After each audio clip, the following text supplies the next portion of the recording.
Hi, I'm Chris Johnston from Work Visa Lawyers. Please hit subscribe for more video updates. Since Australia closed its borders due to COVID in March 2020, one of the questions we've been getting asked again and again is, when will Australia's borders open? I'm going to cover everything we know about the factors influencing the borders opening and timing. Although the official line is that the border is closed, there are some people who can travel. Citizens and permanent residents of Australia and their partners may enter the country. It is possible to apply for a travel exemption for essential workers and for compelling and compassionate reasons. The exemptions are not given easily, and this has caused many people a huge amount of heartache. When any international travellers enter Australia, even citizens, they have to isolate in state-run quarantine for 2 weeks to be sure they're not carrying the COVID virus. The problem is Australia has only limited quarantine facilities to run this type of operation, and they are at capacity. The government has restricted the number of international airline passengers allowed to arrive. The number is currently 4,072 people per week. Earlier this month, the government announced Australia's budget for the coming financial year. Treasurer Josh Frydenberg predicted the international border might not reopen until mid-2022. But he also said this was a conservative estimate. Australia closed its border in March 2020, and we are very eager for it to open again. At the 22nd of April this year, more than 36,000 Australian citizens and permanent residents were waiting to come home. Over 100,000 people were waiting to bring their partner to Australia, and 150,000 international students were waiting to go back to campus. Even when the borders open up completely, it's going to be a slow process bringing all those people in due to limited flights and quarantining.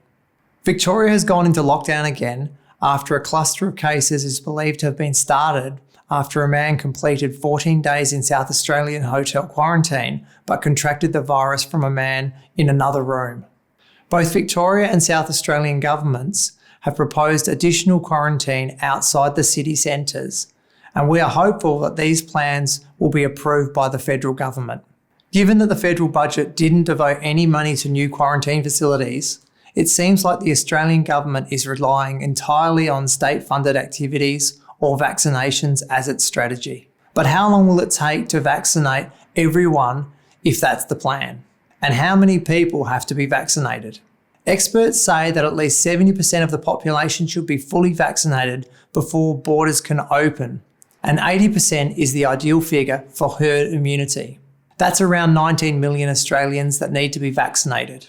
The vaccine rollout has been happening much more slowly than was anticipated. Part of the reason for the delay is supply issues in obtaining vaccines.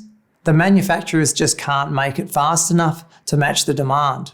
But earlier this month, the government announced some great news. They've made a new deal with Pfizer, and another 2 million doses will be available each week starting in October.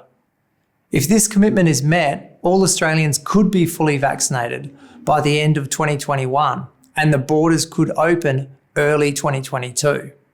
It's great to hear the vaccination rollout is getting a boost, but the government needs to invest in purpose-built quarantine facilities too. We polled our followers on Twitter, and 46% of respondents said they should open the borders now, with the use of quarantine facilities. Only 23% said we should wait until everyone is fully vaccinated.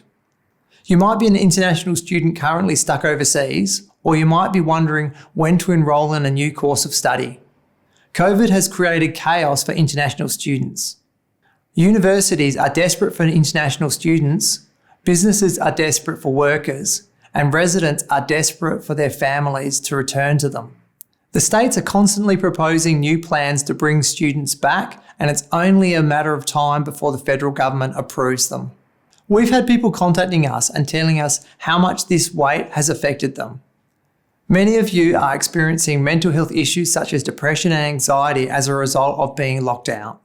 In one survey, more than a quarter of international students had experienced thoughts of self-harm because of the COVID closures. If you are feeling this way, please seek medical help. We know things are tough, but this won't go on forever. In the meantime, We will continue to make your voices heard until the borders are open again. On the day of making this video, the best estimate for Australia's borders opening was mid-2022. But please remember, things are constantly changing in this area. A federal election is coming soon, and with the huge number of Australians born overseas, or with family members born overseas, we expect quarantine, vaccination, and the return of international students to be very influential in the outcome. If you have family and friends who are Australian citizens, ask them to contact their local politicians and explain why these issues are important. People can find their local member for parliament here. Getting your vaccination could also help speed up the process, so if you haven't already had your vaccination, go and get it soon as you can. I've had mine. Thanks for watching the video. We know this is a difficult time and we're doing everything we can. Hang in there. We'll update you as soon as we can with any changes.